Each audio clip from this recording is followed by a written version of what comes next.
नियातपुर का एक छोटा सा गांव है। अच्छे बुरे मिलाकर गांव में कुछ सैकड़ों लोगों का रहन सहन है। इस गांव के बीच से बहती है इच्छामती नदी। लेकिन गांव की सबसे बड़ी कमी ये है कि यहाँ के लोगों तक बाहरी दुनिया की कोई खबर नहीं पहुँचती। केवल विशाल नाम के एक आदमी के घर में रेडियो है और उसी रेडियो से सभी लोग तरह तरह की खबरें पाते हैं। क्या रे, इतने ध्यान से क्या सुन रहे हो? एक पान लोगे क्या? अरे सामने से बहुत बड़ा संकट आने वाला है और तुम हो कि पान खाने की बात कर रही हो। अरे भाई, पान मेरे मुंह के नीचे जाएगा ही नहीं, समझी? कौन सा संकट आने वाला है? अरे ज्यादा बरसात के कारण इस बार बाढ़ आएगी। बाढ़ में घर दुआर सब डूब जाएगा। बाढ़ कब से शुरू होगी? बगल में बैठी हो फिर भी खबर नहीं सुन रही हो। थोड़ा ध्यान से सुन लोगी तो सब जान जाओगी। पता नहीं कहाँ ध्यान है। क्या बोलते हैं? मैं कुछ समझ नहीं पाई। हाँ, तुम समझोगी भी क्यों? घुमा फिराकर मत बोलो, सीधी बात बताओ। इस बार बहुत बारिश होगी। नदी का पानी इतना बढ़ जाएगा कि पूरा गांव डूब जाएगा। हमें पहले से ही तैयारी करनी होगी। मुझे तो बहुत डर लग रहा है। हमारा क्या होगा? चलो एक काम करते हैं, हम ऊंचे इलाके में चलते हैं।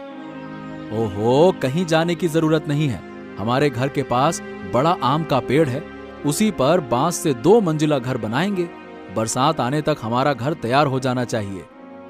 बहुत अच्छा होगा। तब हमें घर छोड़कर कहीं जाना नहीं पड़ेगा। जब सब बाढ़ में डूबेंगे तब पेड़ पर आराम से रहेंगे। और सुनो, ये बात तुम गांव में किसी से कहना मत, ठीक है?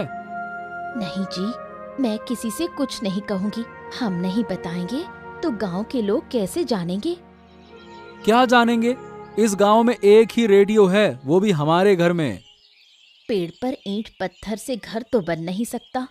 बांस से मजबूत करके ही 2 मंजिला घर बनाना होगा। हाँ, तुम बिल्कुल सही कह रही हो। कल से ही काम शुरू करना होगा।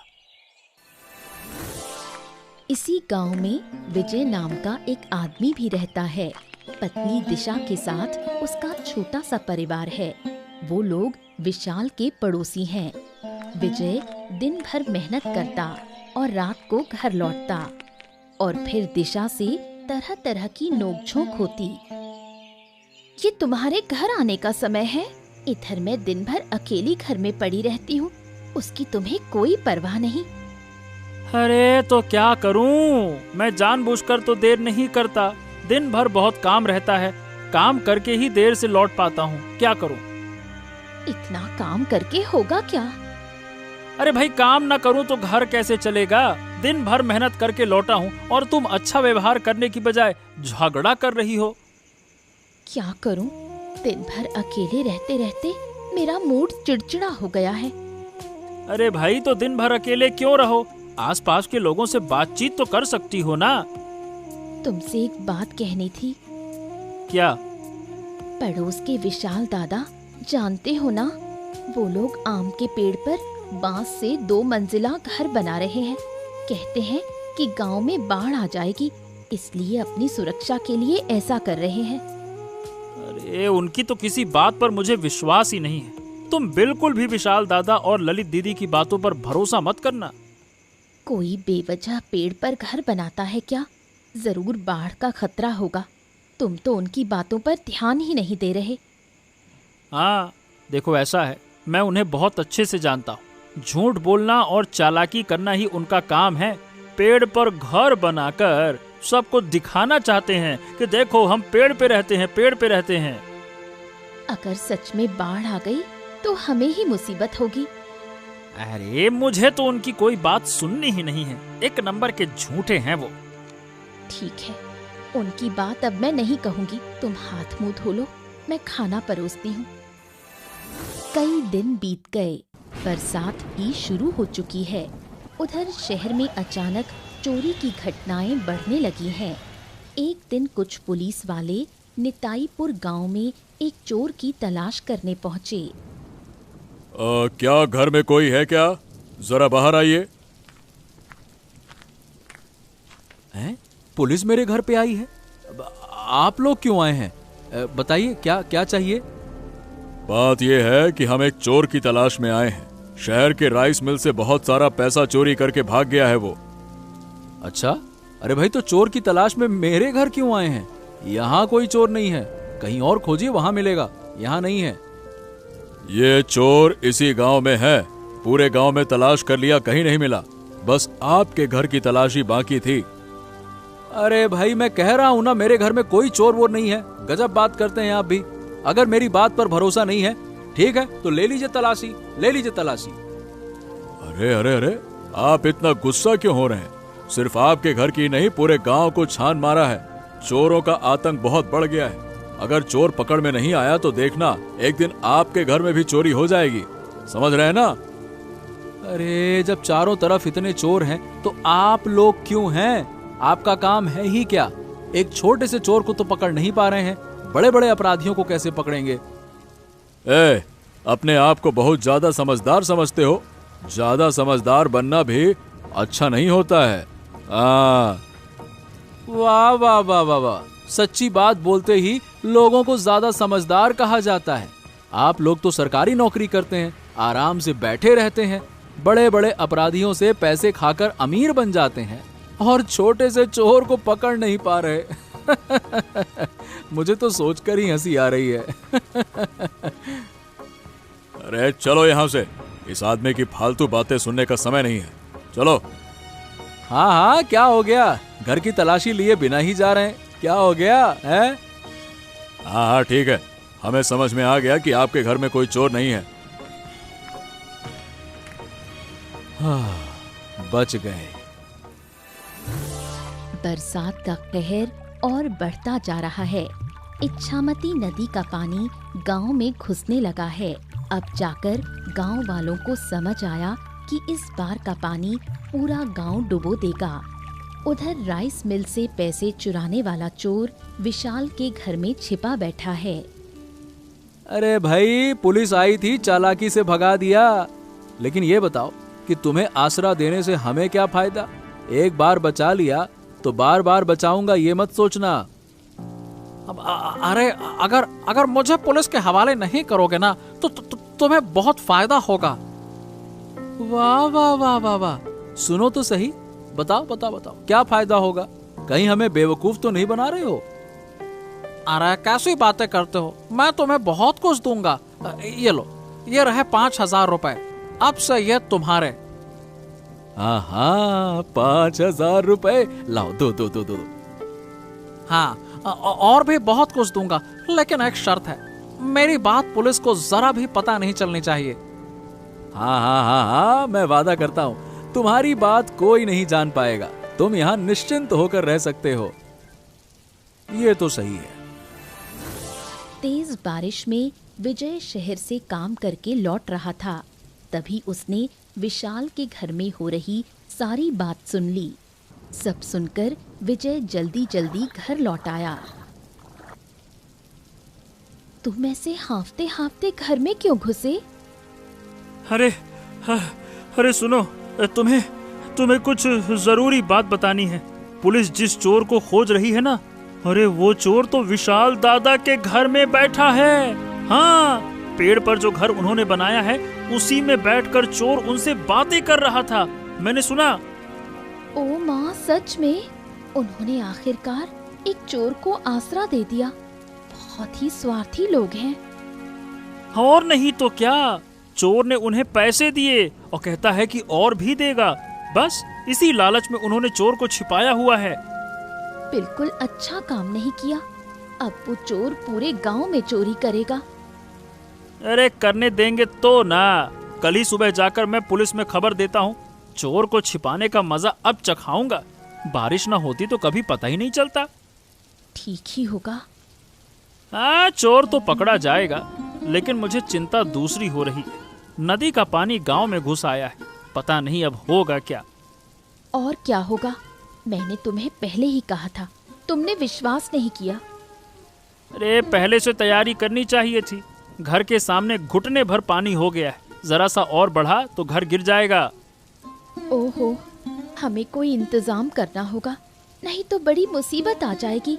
अगर सिर से छत भी चली गई तो हालत बहुत बुरी होगी। यही तो सोचकर मेरा दिमाग खराब हो रहा है। अगर पहले से पता होता तो बाहर ऊंचा मचान बना लेता।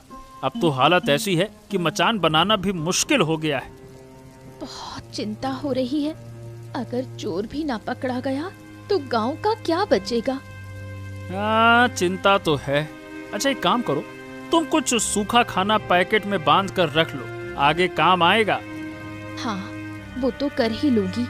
तुम अब थोड़ा शांति से बैठो। दिन भर तुमने बहुत मेहनत की है। अगले दिन सुबह विजय और दिशा थाने जाकर पुलिस को सब कुछ बताते हैं। पुलिस उनकी बात मानकर वेश बदलकर विशाल के घर जाने का निश्चय करती है।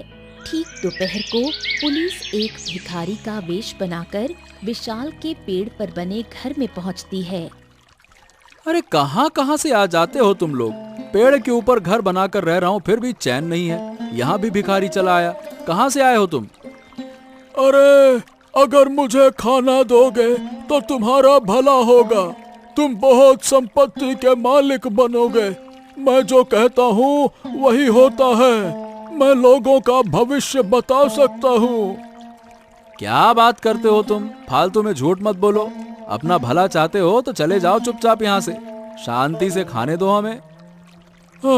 अगर मुझे खाना नहीं दोगे तो तुम्हें नुकसान से कोई नहीं बचा सकेगा। हाल ही में जो तुम्हारी आमदनी बढ़ी है वो भी बंद हो जाएगी। अरे जब ये चोर इतना कह रहा है तो थोड़ी सी खिला ही दो ना। इतना सारा खाना हम नहीं खा पाएंगे। जिंदगी में इतना सारा खाना कभी नहीं देखा। मछली, मांस, अंडे सब है। मुझे एक वक्त का खाना खिलाओगे तो तुम्हारे भाग्य खुल जाएंगे। हाँ। अरे कब से तो कह रहे हो तुम कि हमारा भाग्य खुलेगा, भाग्य खुलेगा। बताओ असल में होगा क्या? तुम्हारे पास ढेर सारे पैसे होंगे। गांव वाले सिर्फ देखते रह जाएंगे। हाँ।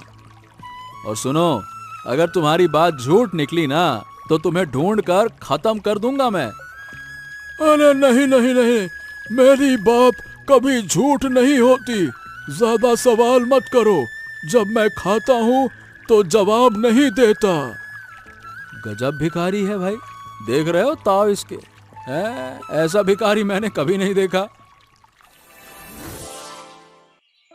विशाल के घर भिखारी आने के बाद से ही संदेह पैदा हो जाता है। ललिता और विशाल बहुत चालाक हैं, इसलिए किसी मुसीबत में पड़ने से पहले वो पेड़ पर बने घर से भागने का निश्चय करते हैं।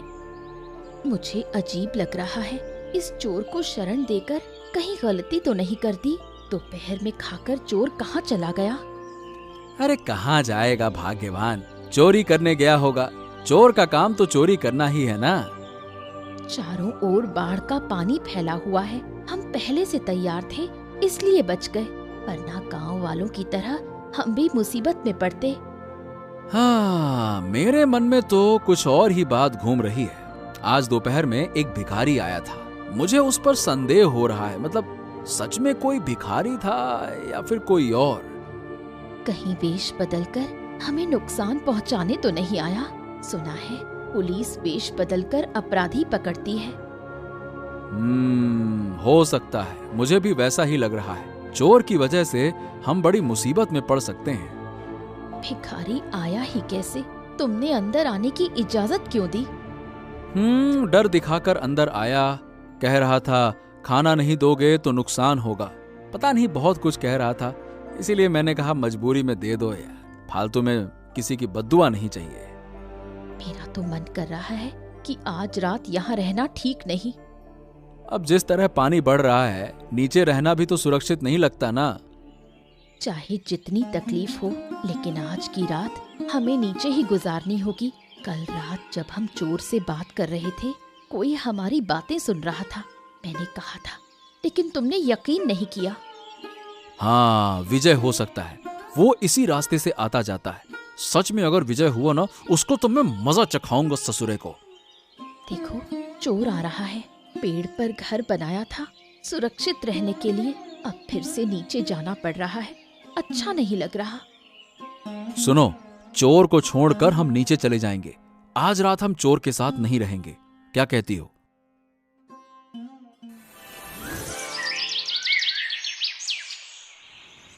विशाल और ललिता मुसीबत से पहले ही पेड़ पर बने घर से निकलकर सुरक्षित जगह चले जाते हैं। उधर पुलिस ने निश्चय किया कि रात में ही चोर समेत सबको पकड़कर थाने ले जाएंगे। अरे ये तो खर्राटे मारकर सो रहा है। अबे उठ उठ। कौन है? थोड़ी देर आराम से सोने भी नहीं देते। अबे उठता है कि नहीं? लाठी का स्वाद चखाऊं? उठ। ओहो, यहाँ से जाओ ना, परेशान मत। अबे आंखें खोल। अभी नहीं खोली तो लाठी से आंख फोड़ दूंगा। खोल साले, खोल। हाँ, अरे पुलिस इतनी रात को? और नहीं तो क्या, बहुत ढूंढा, आखिरकार तू हाथ लगी गया ना। लेकिन मुझे क्यों पकड़ रहे हो? मैं तो इस घर का रिश्तेदार हूँ। बाढ़ में मेरा घर डूब गया, इसीलिए यहाँ शरण ली है। अरे चल थाने, कैसे सच उगलवाना है हमें सब पता है। इस घर के बाकी लोग कहाँ हैं? मैं कैसे बताऊं? मैं यहाँ रहता हूँ लेकिन घर वालों की खबर नहीं रखता। अबे साले, राइस मिल से पैसा चुराया था, वो निकाल चुपचाप। मैंने कोई चोरी नहीं की है। सच बोल, नहीं तो आंखें फोड़ दूंगा तेरी मैं। मेरे पास पैसे नहीं है तो मैं पैसे निकालूं कैसे? झूठ बोल रहा है ना? अब की बार सच उगलवा दूंगा। बोल साले, बोल। बोल रहा हूँ। इस बैग में है, सारा पैसा नहीं है, कुछ खर्च कर चुका हूँ। लाठी के बिना कोई सच नहीं बोलता। अब चल हमारे साथ थाने, तुझे दामाद जैसा सत्कार देंगे। चल ससुराल, चल बे। मैं नहीं जाऊंगा, मैं नहीं जाऊंगा। अबे जाएगा कैसे नहीं? और लाठी खाना चाहता है क्या? अरे अब देखिए, चोरी की वारदातें दिन ब दिन बढ़ती जा रही हैं। सारे चोर पकड़े जाएंगे तो चोरी कौन करेगा? अबे चलता है कि नौटंकी में? चल।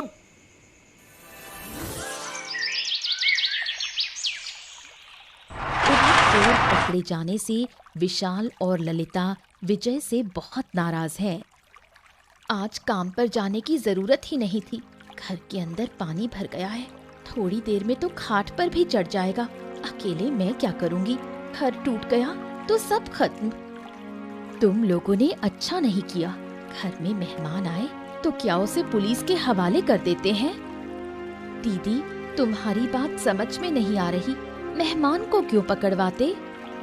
मुसीबत में एक मेहमान ने हमारे घर शरण ली और तुम लोगों ने उसे चोर कहकर पुलिस को पकड़वा दिया।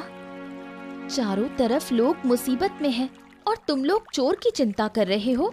बाढ़ में फसल नष्ट हो रही है, घर टूट रहे हैं, कुछ दिन बाद लोग भूखे मरेंगे। अगर तुम लोग इतनी मुसीबत में हो तो हम क्या कर सकते हैं? सबकी परेशानी देखने लगे तो हमारा क्या होगा? तुम लोग बहुत स्वार्थी हो। इतना स्वार्थी होना अच्छा नहीं। बाढ़ में दूसरों के साथ खड़े रहो। मुसीबत में साथ दोगे तो ऊपर वाला भी तुम्हारी रक्षा करेगा। तुम्हारी ये ज्ञान की बातें मुझे बिल्कुल अच्छी नहीं लग रही। अच्छी ना लगे तो मत सुनो। तुम्हारे साथ बात करने की मेरी कोई इच्छा नहीं है। बस कहना था कि तुम लोगों ने हमारे मेहमान को पुलिस के हवाले करके अच्छा नहीं किया। अच्छे आदमी को कभी पुलिस पकड़ती है? तुमसे बात करके कोई फायदा नहीं। यहाँ खड़ी रहूंगी तो पानी में डूब जाऊंगी। मैं घर जाकर ऊपर वाले कमरे में बैठूंगी। दीदी, सिर्फ अपना मत सोचो। चारों ओर लोग कैसे रो रहे हैं, देखो, उनके साथ खड़े रहो। अब जा रही हूँ, सोचूंगी तुम्हारे बारे में। बाढ़ में चारों ओर लोगों के घर डूब गए। जिनके कच्चे घर थे वो गिर चुके हैं। उधर विशाल और ललिता के मन में गांव वालों के लिए सहानुभूति जागने लगी। बहुत मुसीबत में पड़कर तुम्हारे पास आई हूँ, मुझे थोड़ा आश्रय दोगे? आओ आओ आओ बूढ़ी माँ। यहाँ के अलावा और कहीं जाने की जगह नहीं थी, इसलिए आई हूँ। हाँ, गांव में जो अभी भी मुसीबत में है उनकी मदद तो करनी होगी। सबको आश्रय केंद्र तक पहुंचाना होगा। बूढ़ी माँ, मुझे तुम्हारी मदद पहले ही करनी चाहिए थी। मेरी इतनी उम्र हो गई, लेकिन ऐसी बाढ़ कभी नहीं देखी। ये तो महाप्रलय जैसा है। तूने पेड़ पर घर बनाया, वरना मैं भी पानी में बह जाती। बूढ़ी माँ, सही बताऊं तो लोगों का दुख देखा नहीं जा रहा। अरे इतनी मुसीबत से लोग कैसे निकलेंगे? बिल्कुल सही कह रहे हो। नाव से आते समय मैंने देखा, गाय, बकरी, आदमी सब बह रहे थे। हाँ, मुझे पहले ही सबकी मदद करनी चाहिए थी। हमने सुना था कि बाढ़ आएगी, लेकिन ध्यान नहीं दिया। जब मैं पेड़ पर घर बना रहा था तो लोग मजाक उड़ाते थे। अब बताओ भला, यही घर सबके काम आ रहा है कि नहीं आ रहा है? किसी चीज का मजाक उड़ाना ठीक नहीं, लेकिन एक बात बहुत अच्छी लग रही है, तुम्हारा बदलाव देखना। अच्छे इंसान को सब प्यार करते हैं बूढ़ी माँ, बुरे को कोई नहीं। काश मैं हमेशा अच्छा इंसान बना रह सकूं। नीचे देखो, लोगों के घर सब बह रहे हैं। आए रे, इतनी कम उम्र में जान गंवानी पड़ी है। हे ऊपर वाले, सबको बचा लो। देखते देखते कई दिन बीत गए। बाढ़ का पानी भी कम होने लगा। विजय और दिशा विशाल के 2 मंजिला मकान से अपने घर लौट आए। उधर चोर थाने से भाग निकला। पुलिस फिर से चोर की तलाश में जुटी है। हाँ, बाढ़ का पानी काफी उतर गया है। अब कामकाज शुरू करना होगा। कुछ दिन और रुक जाओ, अभी भी पूरा पानी तो नहीं गया। अरे, तो ऐसे बैठे बैठे समय काटने से कुछ नहीं होगा। घर में खाने को भी कुछ नहीं है। अगर काम नहीं करेंगे तो भूखे मरना पड़ेगा ना। एक बात तो माननी ही पड़ेगी, विशाल दादा और ललिता दीदी ने बहुत मदद की। जितने दिन हम उनके घर में रहे, उन्होंने हमें खिलाया पिलाया, नहीं तो हमारा खाना बहुत पहले ही खत्म हो जाता। अरे भाई, अब भी उनके घर में बहुत से लोग हैं। उनके बदलाव को देखकर तो सही बताऊं, मैं सचमुच हैरान हूँ। क्या बात है, सुबह सुबह गांव में पुलिस फिर से चोर की तलाश में आए हैं क्या? अरे बात यह है कि चोर थाने से भाग गया। पूरे गांव को छान मारा पर कहीं मिला नहीं। अरे, विशाल दादा के घर में देखा? अरे उनके 2 मंजिला मकान में देखा, मगर वहां भी नहीं दिखा। क्या बात कर रहे हैं? आखिरकार चोर भाग कैसे गया, पहले ये बताइए। अरे, एक मामूली से चोर को भी आप लोग कैद में नहीं रख पाए, सही ढंग से जिम्मेदारी नहीं निभा सकते, तो पुलिस की नौकरी करते क्यों हैं? अरे भाई, चोर का काम ही चोरी करना है। वो सिर्फ लोगों के घरों में ही चोरी नहीं करता, थाने से भी चोरी करके भाग जाते हैं। वाह वाह वाह वाह वाह, बाढ़ में लोग भूखे मर रहे हैं, ऐसे समय अगर चोरी भी होने लगे तो लोग जिएंगे कैसे? अरे ठीक है, भाग कर जाएगा कहाँ? किसी भी तरह पकड़ लेंगे उसको। वाह, पिछली बार कितनी चालाकी से चोर पकड़ा गया था। अगर आप लोग ठीक से जिम्मेदारी निभाते तो वो कभी भाग ही नहीं पाता। कोई बात नहीं, इस बार पकड़ा जाएगा। फिर देखो हम उसका क्या हाल करेंगे। अब दोबारा भागने की हिम्मत भी नहीं करेगा। भागने की हिम्मत नहीं करेगा? पहले पकड़ के तो दिखाइए। हाँ, ठीक है, पकड़ लेंगे। चोर बाहर निकलकर ये तय करता है कि वो विशाल के घर जाकर खाने में जहर मिलाकर सबको मार डालेगा और उनका सब कुछ लूट ले जाएगा। पानी तो पूरा उतर गया है, अब मुझे अपने घर लौटना चाहिए। और कितने दिन तुम्हारे घर रहूंगी? सब लोग तो चले गए, बस मैं ही अब तक पड़ी हूँ। बूढ़ी माँ, आप बुजुर्ग हैं, कुछ दिन और रुक जाइए। अभी भी चारों ओर पानी है, पूरा सूख जाने पर ही जाइएगा। मेरा घर बचा भी है या बह गया पता नहीं। अगर घर बचा है तो ठीक, वरना मेरे पास छत ही नहीं बचेगी। आपको इतना सोचने की जरूरत नहीं, आप हमारे घर में रहिए, आपको रहने की जगह हम देंगे। वो कैसे हो सकता है? क्यों नहीं हो सकता? हमें अपना मान कर रहिए, आपका तो कोई अपना है नहीं, हमें अपना मान लीजिए। पुलिस तुम्हें ढूंढ रही थी। अब हम तुम्हें शरण नहीं दे सकते। मैं तो रहने नहीं आया हूँ। वो क्या है कि तुम लोगों ने मेरी मदद की थी, इसलिए सोचा कि तुम्हारे लिए मिठाई ले आऊं। हाँ, तुम मिठाई छोड़ो और चले जाओ यहाँ से। तुम मेरी बहन जैसी हो ना। मैं खुद अपने हाथों से तुम्हें मिठाई खिलाना चाहता हूँ। और बूढ़ी माँ, क्या आप स्वादिष्ट मिठाइयाँ खाएंगी? हाँ लाओ, खा लेती हूँ। बहुत दिन से मिठाई नहीं खाई। हम बाद में खा लेंगे, तुम चले जाओ, वरना पुलिस आ गई तो हम भी मुसीबत में पड़ जाएंगे।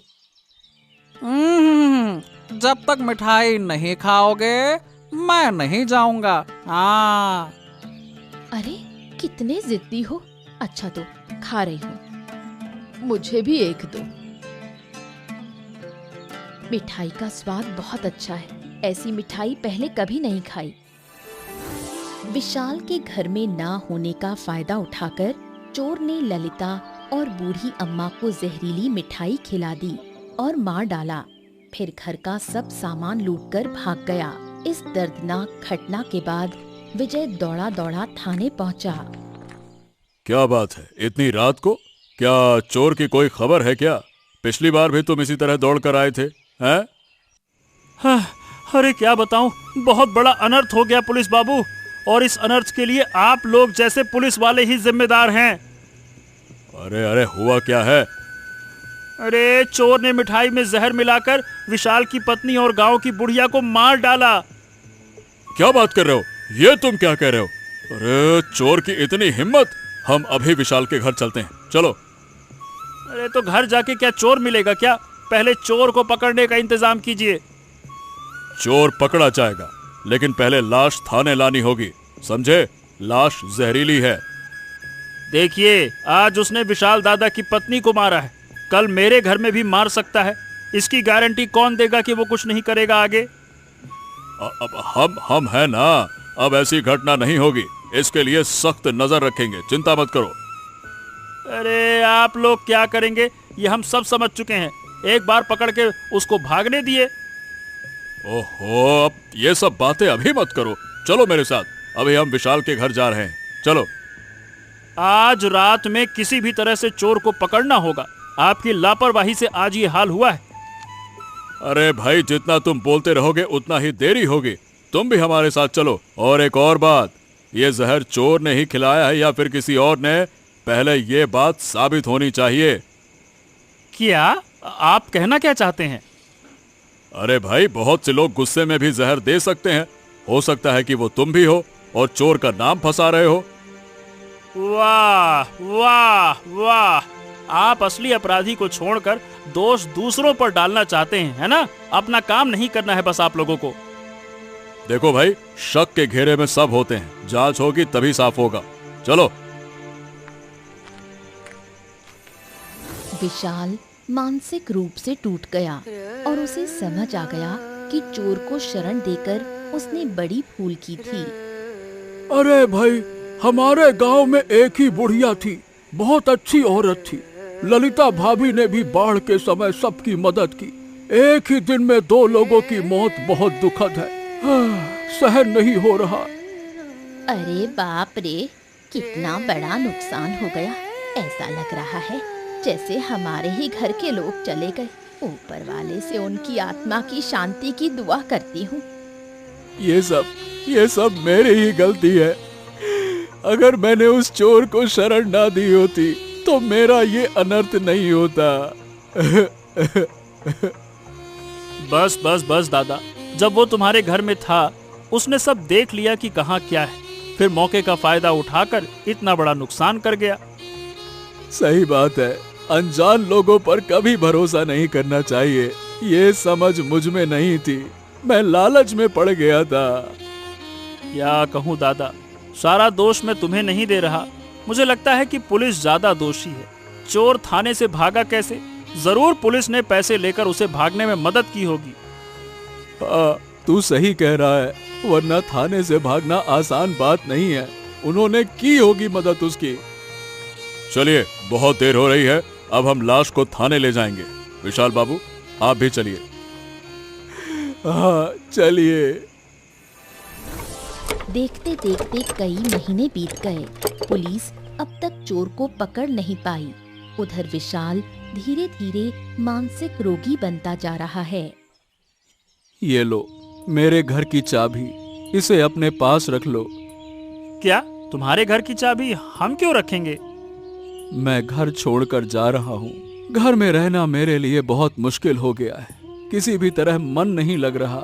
मुझे जाना ही होगा। अरे लेकिन कहाँ जाओगे दादा? कोई ठौर ठिकाना भी तो बता दो। मैं चला जाऊंगा किसी आश्रम में। अब से वही मेरा ठिकाना होगा। ओहो, हमें तुम्हारे लिए बहुत बुरा लगेगा। बाढ़ के समय अगर तुमने हमें शरण ना दी होती तो क्या होता, सोच भी नहीं सकते। पेड़ पर बना वो 2 मंजिला घर है। अगर फिर कभी कोई मुसीबत में आए तो शरण वहीं ले लेना। मैं सब कुछ छोड़कर जा रहा हूँ, बस ये रेडियो साथ ले जा रहा हूँ। अरे दादा, कभी कभी गांव तो आओगे ना, और अगर हमसे कोई भूल चूक हुई हो तो माफ कर देना। तुम लोग भी मुझे माफ करना। चलो अब मैं चलता हूँ। विशाल दिल के दुख में अपना